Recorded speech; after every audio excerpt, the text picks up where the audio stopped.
Salam sepak bola, salam sehat, salam sejahtera, dan juga salam hormat saya kepada teman-teman netizen atau warganet yang merupakan viewers, subscribers, and also supporters of channel YouTube Bola Bung Binder.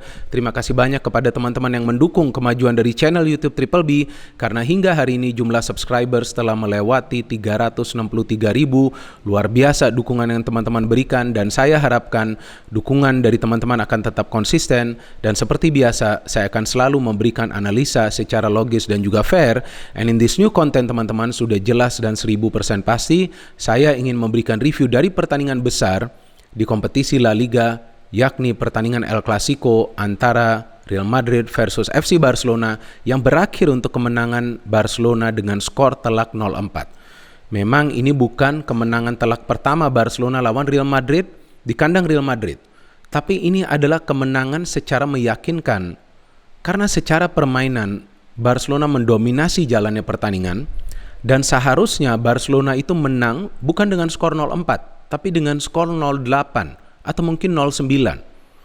Dan saya tidak bercanda dengan mengatakan ini, karena teman-teman yang menonton pertandingan ini pasti akan juga melihat begitu banyak peluang dari para pemain Barca yang juga gagal mereka eksekusi untuk menjadi gol. Ferran Torres, Aubameyang menurut saya seharusnya bisa mencetak hat-trick. Depay hampir mencetak gol, Dembele hampir mencetak gol. So overall, this was a 5-star performance from FC Barcelona.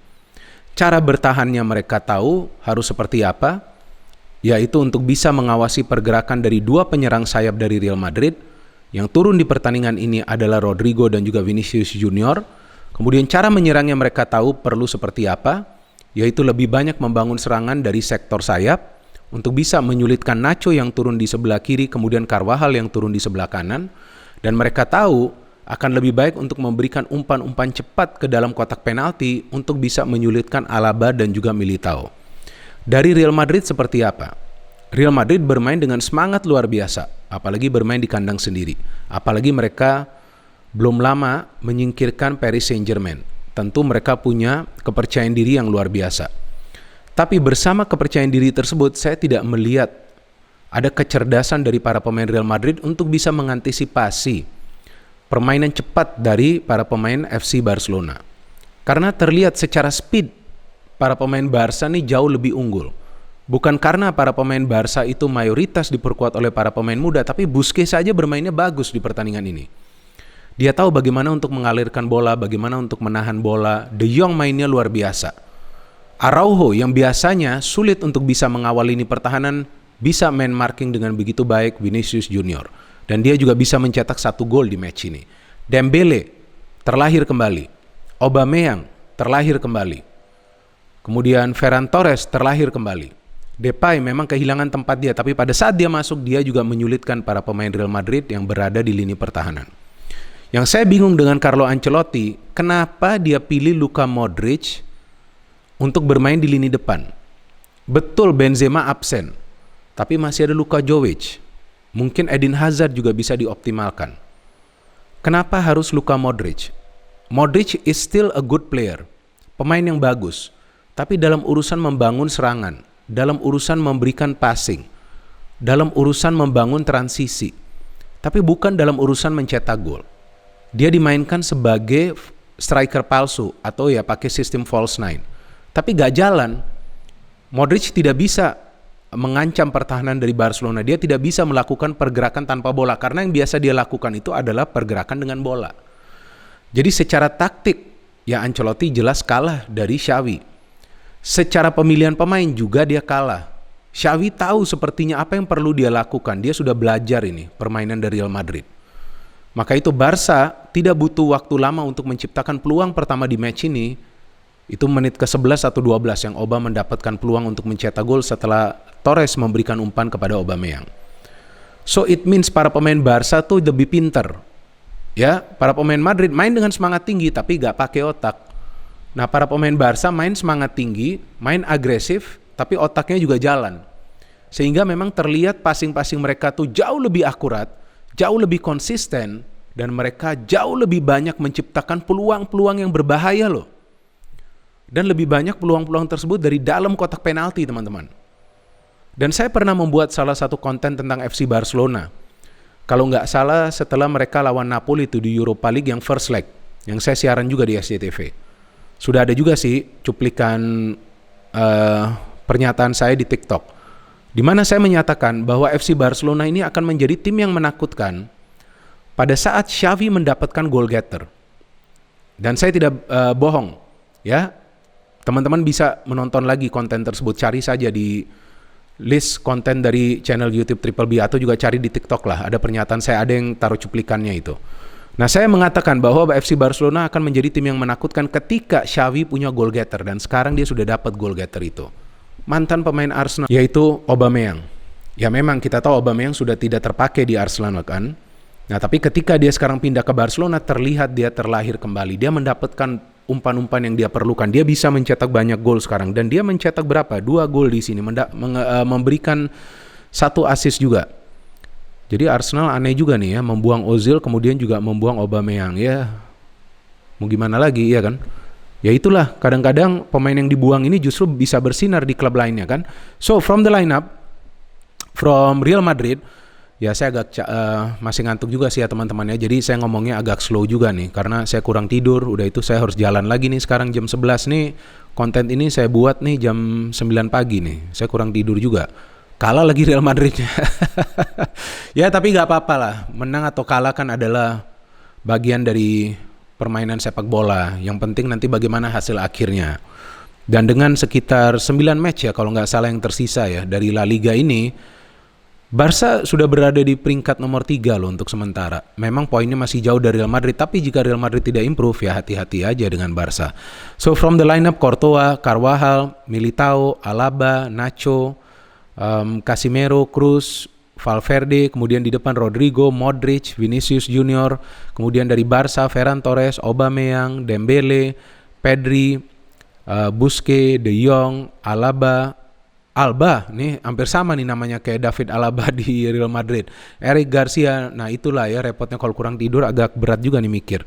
Kemudian Gerard Pique, Araujo, dan Marc-Andre ter Stegen. Dari jalannya pertandingan Madrid keluar all out, bahkan mereka mendapatkan 2 peluang awal di 10 menit awal.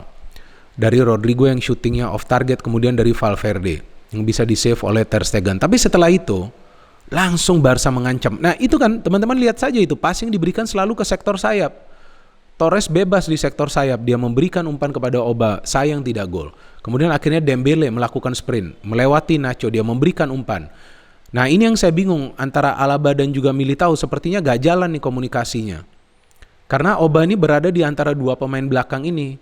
Ya kan, Alaba mengangkat kaki gak kena, Militao terlambat untuk nutup gerakan dari Oba, dan Oba bisa mencetak the first goal in this match, assist yang bagus dari Dembele. Dan kemudian Madrid juga coba untuk bisa menciptakan peluang. Saya bingung juga tuh, Vinicius Junior ngapain jatuh tuh depan ter Stegen, terlihat jelas kan dia diving itu kan. Gak mungkin lah itu dapat penalti. Gak tahu tuh dia dapat kartu kuning atau enggak, gak dapat dia ya.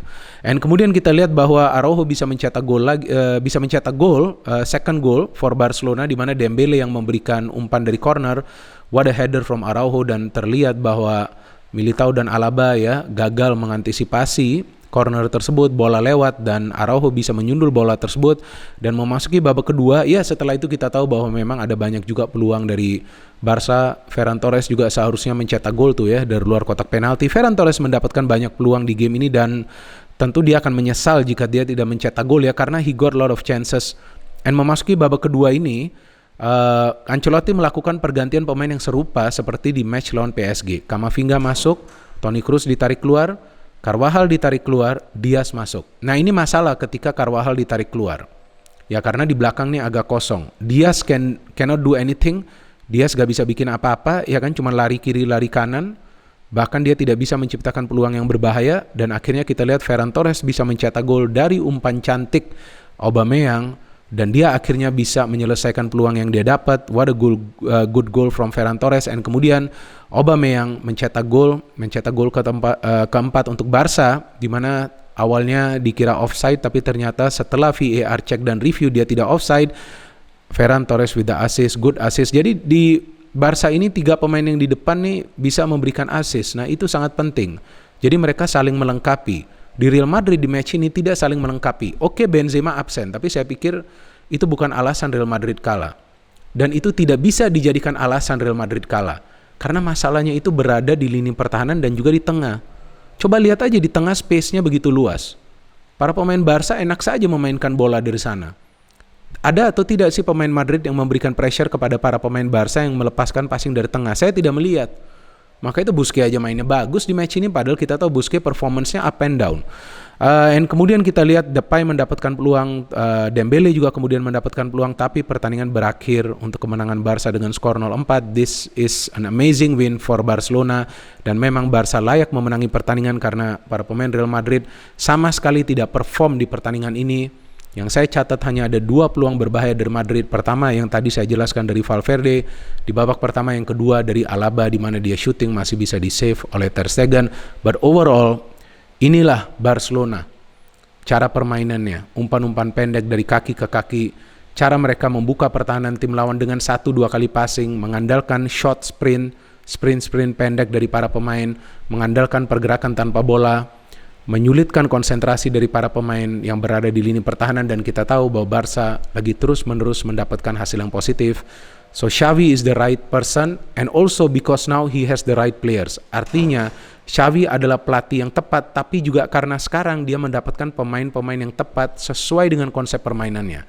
Karena teman-teman jangan lupa, di awal musim juga tidak langsung Barca mainnya bagus, tidak langsung Barca mendapatkan hasil-hasil yang positif. Tapi setelah Barca membeli beberapa pemain, baru sekarang Barca is on fire, terus-menerus mendapatkan hasil-hasil yang positif. For Real Madrid, ya mungkin juga mereka overconfident, karena dalam beberapa laga El Clasico terakhir mereka selalu menang, dan juga baru saja menyingkirkan Paris Saint-Germain yang kita tahu juga punya materi pemain yang istimewa. But in this match, mereka kalah mental, mereka kalah passing, mereka cuma menang agresif, tapi mereka kalah cerdas. Ya pokoknya mereka kalah segala-galanya, dan saya perlu akuin itu. Because from the game seharusnya Barca bisa menang dengan skor yang jauh lebih telak, tapi tetap kemenangan 0-4 ini tentu membuat Xavi bangga, dan para pemainnya juga saya pikir akan senang dengan hasil ini, karena sebelumnya mereka sulit sekali untuk mengalahkan Real Madrid, tapi Real Madrid masih dipucuk. Meskipun menurut saya dengan kekalahan ini bisa saja nanti menyulitkan para pemain Real Madrid secara psikologis di next matches, tapi untungnya ada 2 weeks break, jadi ya mereka mungkin bisa kembali untuk bisa refresh ya, dan kemudian masuk lagi nanti ke kompetisi La Liga dengan full power. Sedangkan untuk FC Barcelona, saya pikir sekarang mereka sudah mendapatkan momentum ya, mereka punya peluang untuk menjadi juara di Europa League, dan ya we never know in La Liga ya, walaupun saya belum hitung nih secara matematis seperti apa nih peluangnya, tapi jika Real Madrid tidak bisa bangkit, ya Barca akan punya peluang. So this is a well-deserved win, dan saya melihat bahwa permainan Barca ini seperti tim yang memang berada di jalur juara ya, kita gak tahu apakah di Eropa atau juga di La Liga. Terima kasih banyak kepada teman-teman yang telah menonton dan mendengarkan analisa saya di konten terbaru ini. Silakan jika teman-teman punya analisa sendiri bisa memberikan analisa kalian di kolom komentar di bawah konten ini. No hate, only football. Salam sepak bola.